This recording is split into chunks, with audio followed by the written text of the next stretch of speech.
తెలుగు రాష్ట్రాల్లో అతిపెద్ద lift manufacturer lifts ట్రై.com dealership కూడా ఇవ్వబడింది. ఇంకోటి ఒకే ఒక వైసీపీ నాయకులు ఇంక్లూడింగ్ పెద్దిరెడ్డి రామచంద్రారెడ్డి ఎవరెవరి ఆస్తులైతే అడ్డగోలుగా కబ్జా చేశారో ఇవన్నీ కూడా బయటకు తీస్తాం. చాలా మంది మన కార్యకర్తలు కూటమి కార్యకర్తలందరికీ ఒక అసంతృప్తి ఉంది, వీళ్ళ మీద ఎవరి మీద చర్య తీసుకోలేదని. అందరి మీద చక్కగా చర్య తీసుకుంటాం. వచ్చి 8 నెలలు అయింది. ముందు ఈ 8 నెలలు 1 yearలో ప్రజల సంక్షేమం ముఖ్యం, వీళ్ళ మీద పగ తీర్చుకోవడం ముఖ్యం కాదు. అయితే వీళ్ళ యొక్క క్రైమ్ని ముందు చెప్పడం కంటే కూడా ప్రజల వెల్ఫేర్ కోసం ముందు వచ్చాం కాబట్టి ముందు ఆ జాగ్రత్తలు తీసుకుంటున్నాం. ఈవెన్చువల్గా జగన్ రెడ్డితో సహా పెద్దిరెడ్డి రామచంద్రారెడ్డితో సహా అందరి మీద మన కాకినాడ ద్వారంపూడితో సహా ప్రతి వాళ్ళ మీద చర్యలు తీసుకుంటాం. ఎవ్వడు లా నుంచి తప్పించుకోలేడు, చట్టం నుంచి ఎవ్వడు తప్పించుకోలేడు. ప్రతి వాడిని మెడబెట్టి లోపల తోస్తాం, అది గుర్తుపెట్టుకోండి. చివరగా ఒక చిన్న మాట, రైతు మీటర్ల పేరుతో 1500 కోట్లు విడుదల చేశారు, ఒక్క మీటర్ బిగించలేదు. ఆ 1500 కోట్లు ఏమయ్యాయి? Mister Peddireddy, you have to answer. మీ పార్టీలో మీతో పాటు మైనింగ్ వ్యాపారం చేసిన బాలినేని శ్రీనివాస్ రెడ్డి షేర్లు లాక్కున్నది నిజమా కాదా? ఆన్సర్.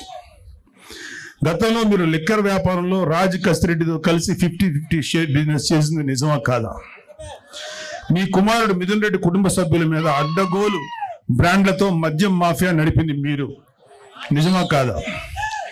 ఎన్నికల సమయంలో ప్రజలను భయభ్రాంతులు గురి చేసి అక్రమంగా గెలిచిన మీరు ఈరోజు నియోజకవర్గం అడుగు పెట్టాలంటే భయపడిపోయే స్థితిలో ఉన్నారు, నిజమా కాదా? ధైర్యంగా వచ్చి శాసనసభలో మాట్లాడండి. మేము మాట్లాడే మాటలు ఆయన ఈ మధ్యన మొన్న ఒక మీటింగ్లో అన్నాడు, నెక్స్ట్ మళ్ళీ మేము వచ్చేసేసి జగన్ రెడ్డిని సీఎం చేసుకుంటాం, మా మీద ఎవరెవరైతే మా మీద దౌర్జన్యం చేశారు వీళ్ళ మీద దౌర్జన్యం చేశామంట, వీళ్ళు చేసిన ఏదో పనులని బయట పెట్టి దాని గురించి మాట్లాడితే దౌర్జన్యంలా ఉంది. ఎవరెవరు చేస్తారో అందరి మీద తిరిగి మేము రిటార్చ్ ఇస్తాం, తిరిగి పగ తీర్చుకుంటాం అన్నాడు. అరే అది రావడానికి ఇంకా 4 సంవత్సరాల 7 నెలలు, ఎలక్షన్ రావడానికి. మళ్ళీ వచ్చే ఎలక్షన్లో మీరు గెలవడానికి ఛాన్స్ లేదు కదా. ఇప్పుడు 11 వచ్చినాయి, 11లో ఈసారి సింగిల్ డిజిట్కి పడిపోవద్దని గ్యారంటీ ఏంటి? మీరేమన్నా రామరాజ్యం నడిపారా? మీరేమన్నా మహానుభావులుగా పరిపాలించారా? వెయిట్. సో మీరు కళ్ళగంట మానండి. జగన్మోహన్ రెడ్డి చాలా సందర్భాల్లో మీతో మనం మాట్లాడిన మాటలు ఉన్నాయి. ఇక త్వరలోనే జమిలీ ఎలక్షన్స్ వచ్చేస్తాయి, మనం అధికారంలోకి వచ్చేస్తామని. ఇంత ఇల్యూషన్ అంటే ఒక రకమైన మానసిక దీనిలో సైకలాజికల్ సమస్యలతో ఉన్న మీకు ఎప్పుడో 4 సంవత్సరాల 7 నెలలు 3 నెలలు 4 నెలల తర్వాత వచ్చే ఎలక్షన్స్ అప్పుడే వచ్చేస్తాయని చెప్పి జనాలతోటి మైండ్ గేమ్ ఆడుతున్నారు, లేకపోతే మీ కార్యకర్తలను ఉన్న వాళ్ళని సేవ్ చేసుకోవడానికి ప్రయత్నిస్తున్నారు. అరే మీ పార్టీలో ఎంతమంది ఉంటారో ఇంకా తెలియదురా, అందరూ వచ్చేస్తారు. చాలామంది బయటకు వచ్చేసారు. మీరు రైట్ హ్యాండ్ అని పేరు పెట్టిన విజయసాయి రెడ్డి బయటకు వచ్చేసాడు, మిగతా వాళ్ళు రావడం పెద్ద లెక్కేం కాదు. సో 22 లక్షల మంది ప్రజలు 11 మంది ఎమ్మెల్యేలు ఎన్నుకుంటే ఆ 22-25 లక్షల ప్రజల గొంతుకుని శాసనసభలో వినిపించలేని మీరు వచ్చే ఎలక్షన్లో గెలిచి ప్రజలకు ఏదో చేస్తారని చెప్పి భ్రమలో ఎవరు లేరు, గుర్తుపెట్టుకోండి. మీకు అందరికీ కూడా ఇంకొక 1 year 2 years లోపల అందరికీ మీ నేరాలకి మీరు చేసిన అక్రమాలకి ఆన్సర్ చెప్పుకోవాలి.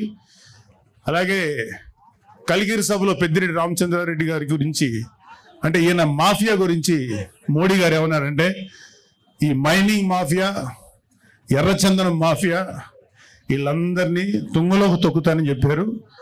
మోడీ గారు ఇంకా ఏం అనలేదు, మాకేం కాదని మీరేం సంతోషపడకండి. మీ నెత్తి మీద కత్తి ఏలాడుతుంది, విత్ దారం సపోర్ట్తో ఆ దారం ఎప్పుడైనా తెగుద్ది, అది మీ నెత్తి మీద గుచ్చుకుంటుంది, గుర్తుపెట్టుకోండి. కాబట్టి ఇది మన వేణుగోపాల్ రెడ్డి గారు మీతో మాట్లాడడానికి ఒక మంచి అవకాశం కల్పించినందుకు చాలా సంతోషం. సో పవన్ కళ్యాణ్ లాంటి నాయకుడు నాయకత్వంలో పనిచేస్తున్నందుకు మా అందరికీ చాలా గర్వంగా ఉంది. ఒక నిజాయితీపరుడైన నాయకుడైనా ఆయన ఆధ్వర్యంలో పనిచేయడం నిజంగా మాకు గర్వకారణం. మాకు ఏ పదవుల మీద ఏ అధికారాల మీద ఆశ లేదు. నిజాయితీగా పవన్ కళ్యాణ్ గారి యొక్క ఆశయాల మేరకు మేము పనిచేస్తున్నాం. సో మనందరం కూడా మన భవిష్యత్తు ఇంకా బ్రైట్ చేసుకోవడం కోసం, అద్భుతంగా చేసుకోవడం కోసం పనిచేద్దాం. ఇప్పుడు మీరు చాలా మాటలు విన్నారు, ఎన్ని చెప్పాను నేను. వెల్ఫేర్ కార్యక్రమాలు, ఇంకా చాలా కార్యక్రమాలు ముందుకు వస్తాయి. మన విలేజెస్ రోడ్లు ఎంత పాడైపోయాయో మీ అందరికీ తెలుసు. ఆ రోడ్లు పవన్ కళ్యాణ్ గారు ఎలా బాగు చేస్తున్నారో తెలుసు. ఒక గోకులాలు 400 కూడా నిర్మించలేదు ఒక 5 ఏళ్లలో. వచ్చిన 6 నెలల లోపల దాదాపు 11,000 గోకులాలు, ఇంకో 11,000 గోకులాలు తయారీలు ఉన్నాయి. అసలు పంచాయతీరాజ్ శాఖగా చేశాడు ఆయన పెద్దిరెడ్డి రామచంద్రారెడ్డి. అటవీ శాఖ మినిస్టర్గా చేశారు. పవన్ కళ్యాణ్ గారు చేస్తున్నారు. మీ కంటి ముందు తెలుస్తుంది నిజాయితీగా పనిచేసేవాడి పనితనం ఎలా ఉంటుంది, అడ్డగోలుగా ప్రజలను దోచుకు తినేవాడి పనితనం ఎలా ఉంటుందని. అది ఆల్రెడీ చూశారు మీరు. ఇలాంటి పెద్దిరెడ్డి రామచంద్రారెడ్డి లాంటి అక్రమంగా పనిచేసే ఈ యొక్క నాయకుల పరిపాలన, ఇవాళ పవన్ కళ్యాణ్ గారు లాంటి నిజాయితీపరుడి యొక్క పరిపాలన ఎలా ఉంటుంది మీ అందరూ కళ్ళతో చూస్తున్నారు. ఇంకా అద్భుతమైనటువంటి పరిపాలన అందిస్తారు ఈ కూటమి ప్రభుత్వం. మన చంద్రబాబు నాయుడు గారి నాయకత్వంలో, మోడీ గారి నేతృత్వంలో, పవన్ కళ్యాణ్ గారు లాంటి వారియర్ సమక్షంలో జనసేన అద్భుతంగా ముందుకు దూసుకెళ్తుంది. కూటమి ప్రభుత్వం మంచి పరిపాలన మీకు అందిస్తుంది. మీరందరూ సుఖ సంతోషాలతో ఉండాలి. రాబోయే 15 సంవత్సరాలు జనసేన, టీడీపీ, బీజేపీ కూటమి పనిచేస్తుంది. వైసీపీ వాళ్ళని ఇంకొక 15-16 సంవత్సరాల పాటు 10 సీట్లకు మించకుండా రాకుండా చూసుకునే బాధ్యత మా అందరి మీద ఉంది. జై జనసేన, జై హింద్. సుమన్ టీవీలో మీ పర్సనల్ అండ్ బిజినెస్ ప్రమోషన్స్ కోసం కింది నెంబర్కి కాంటాక్ట్ చేయండి.